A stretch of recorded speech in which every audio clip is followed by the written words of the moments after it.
मेरे पिताजी के दोस्त का बेटा 12th क्लास में 98% मार्क्स लेकर पास हुआ।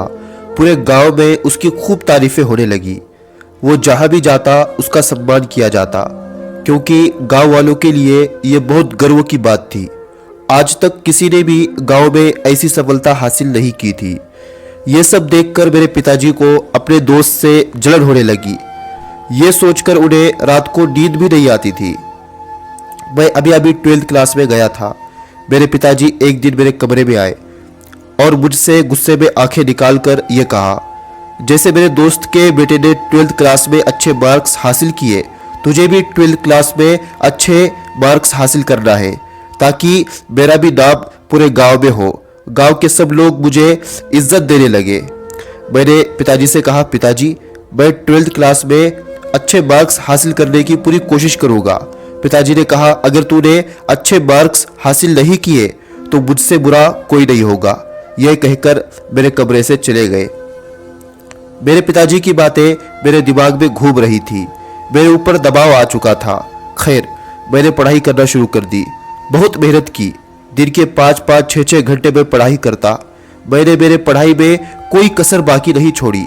लेकिन जब मेरा 12th क्लास का रिजल्ट आया और मुझे मिले 96% और पूरे कॉलेज और गांव में मैं टॉपर था, सब तरफ मेरी तारीफें होने लगी, सम्मान होने लगा, हर तरफ खुशी का माहौल था। लेकिन पता नहीं मेरे पिताजी को क्या हुआ था, वो खुश नहीं थे। मैं ये सोचकर परेशान हो गया था, पता नहीं मेरे पिताजी इस खुशी के मौके पर खामोश क्यों है। हालांकि मैंने उनका सपना पूरा किया है।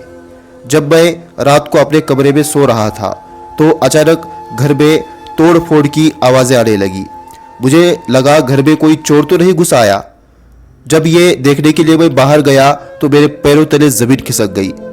मैंने देखा घर में तोड़ फोड़ कोई और नहीं बल्कि मेरे पिताजी कर रहे थे। इतने में मेरी माँ दौड़ते हुए वहां पर आई और कहने लगी, ये आप क्या कर रहे हैं? पिताजी ने माँ को धक्का दिया। माँ नीचे गिर गई। मैंने पिताजी से कहा, आप ऐसा क्यों कर रहे हैं? पिताजी ने कहा, तू मेरे नजरों से दूर हट जा, मैं तेरी शक्ल भी नहीं देखना चाहता।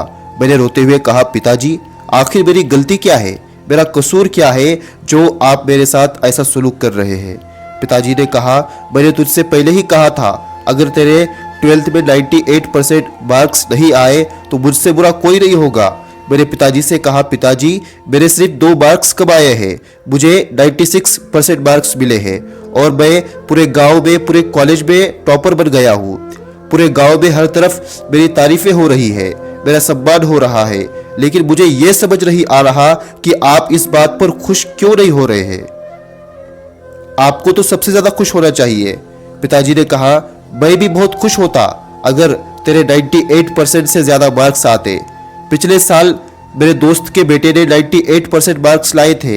अब जब भी मैं मेरे दोस्त से मिलूंगा वो मुझे नीचा दिखाएगा कि मेरे बेटे को 98% मार्क्स मिले हैं और तेरे बेटे को 96% मार्क्स मिले हैं।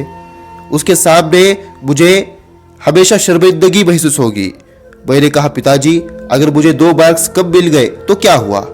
और आपको ऐसा नहीं करना चाहिए। किसी को दिखाने के लिए कोई भी चीज हमें नहीं करनी चाहिए।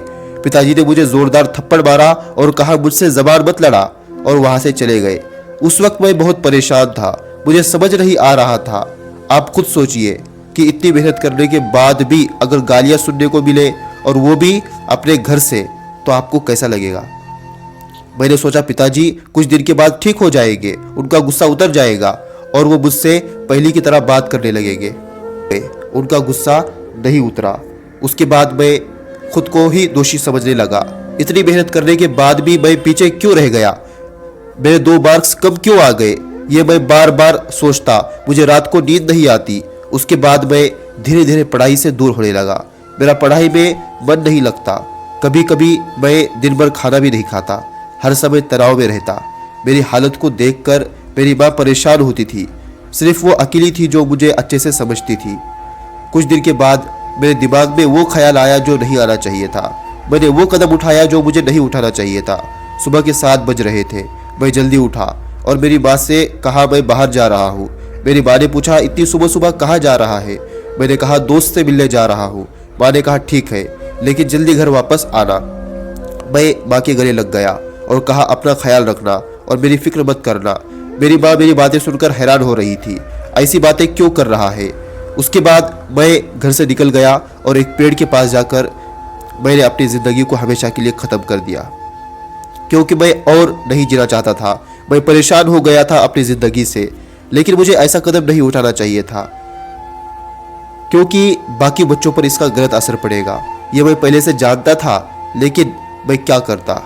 इतनी अच्छे मार्क्स आने के बाद भी मुझे गालियां सुनने को मिल रही थी। अच्छे मार्क्स लाने के लिए मैंने रात दिन जागकर पढ़ाई की और उसके बाद मुझे ये सब सुनने को मिला। जितने भी स्टूडेंट अभी ये वीडियो देख रहे हैं, आप ये गलती मत करना जो इस लड़के ने की। चाहे आपके ऊपर कोई कितना भी दबाव डाले, आपको ऐसा कदम नहीं उठाना चाहिए। आपके एक गलत कदम से कई सारे स्टूडेंट गलत कदम उठा सकते हैं। और मैं इस वीडियो के जरिए माँ बाप से भी कहना चाहता हूँ कि अपने बच्चों पर दबाव ना डालें। आपके सपने, आपकी उम्मीदें पूरी करने के लिए बच्चों पर इतने भी सख्त ना बने जिसकी वजह से उन्हें बाद में ऐसा कदम उठाना पड़े, और इसके जिम्मेदार सिर्फ और सिर्फ आप होंगे। मैं ये भी मानता हूँ कि रिजल्ट ज़रूरी होते हैं, लेकिन किसी की ज़िंदगी से ज़्यादा ज़रूरी नहीं होते। उसे पाने के लिए हमें पूरी कोशिश करनी चाहिए, लेकिन अगर कोशिश करने के बाद भी वो चीज़ हमें नहीं मिली तो क्या इसमें हमारी गलती है? बिल्कुल भी नहीं। एक कागज़ के टुकड़े के लिए आपको ऐसा नहीं करना है। और अभी तो आपकी ज़िंदगी की शुरुआत है, अभी तो आपको कई सारे मौके मिलेंगे खुद को साबित करने के लिए।